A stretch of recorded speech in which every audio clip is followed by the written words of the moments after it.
ආදරණීය තාරා, මම හිතනවා ඔයා හොඳින් ඉන්නවා කියලා. මගේ නම මීකා. මම ජීවත් වෙන්නේ ජපානයේ. ෆූජි කන්දේ උතුරු බෑම්වල සිට කෙටි දුරකින් පිහිටලා තියෙන ගම්මානයක.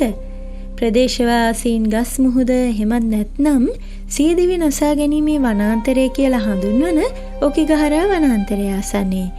මේ වනාන්තරය හා බැඳුණු කතා ඇසීමට එතරම් සුබ නැති නිසා මම මීට කලින් ඔයාට ලිව්වේ නැහැ. නමුත් මම හිතනවා මේවා ගැන ලෝකයේ දැනගත යුතුයි කියලා.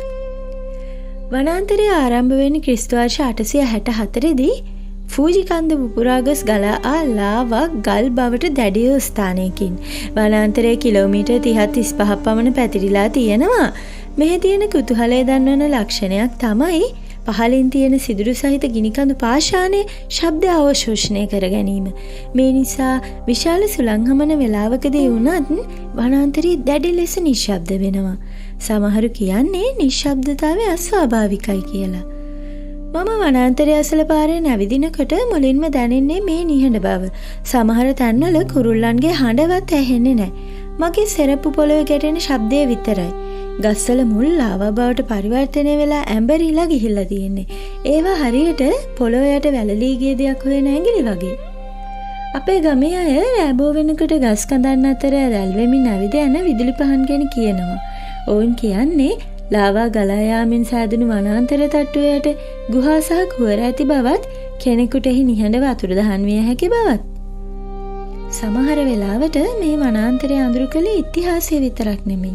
වර්තමානයේ මේ සිදුවන දේවල්. දශක ගණනාවක් තිස්සේ මිනිස්සු මෙහි පැමිණි තිබුණේ ඔවුන්ගේ කතාව අවසන් කිරීමට. බලධාරීන් වනාන්තරය තුල සිදු වූ සියදිවි විනාශා ගැනීමේ මරණ ගණනාවක් මේ වෙනකොට වාර්තා කරලා තියෙනවා. මොවුන්ගේ මේ තීරණය වෙනස් කිරීමට ප්‍රදර්ශනය කරලා තියෙන පුවරු පවා වර්තමානයේ දැක ගන්න පුළුවන්. ඔබේ ජීවිතය ඔබේ දෙමව්පියන්ගෙන් ලැබුණ වටිනා තෑග්ගක්. ඔබේ පවුල ගැන සිතන්න, කරුණාකර නැවත සලකා බලන්න.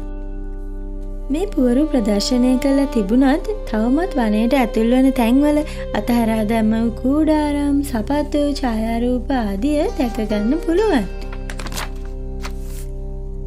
යකඩ බහුලව තියෙන පස නිසා මාලිමා යන්ත්‍ර සහ GPS උපංග සමහර වෙලාවට ක්‍රියාවිරහිත වෙනවා.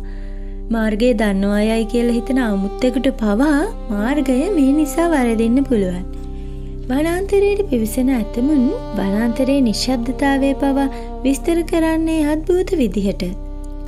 සිහින් කෙඳිරිලි හඬවල්, අඩි ශබ්ද ඔවුන්ගේ අවටින් ඇසෙන බව ඔවුන් පවසනවා. මේ මනෝවිද්‍යාත්මක හෝ අద్භූත වුණත් වසරකට විශාල ප්‍රමාණයක් මිය යන අවස්ථා තියෙන නිසා මේක පුදුමයක් කියලා හිතන්නත් බෑ. ආදරණීය තාරා, මම මේ ලියමන ඔබට ලියන්නේ ඔබ හෝ ඔබගේ යාළුවන් බිය කිරීමට නොවේ. වටිනා මිනිස් ජීවිතය යනු හුදකලා වනාන්තරයක මරා දැමීමට සුදුසු දෙයක් පමණක් නොවන බව දැන්වීමට. සොයන්න, ඔබට මරණයට වඩා ජීවත් වීමට අවශ්‍යයි දැනෙන එකම දෙයක් හෝ හමු වේවි. ඒ ඇතැම් විට ඔබ නොදන්නා යාළුවෙකුට ලියුමක් ලියා ඔබගේ වේදනාව පැවසීම හෝ විය හැකියි.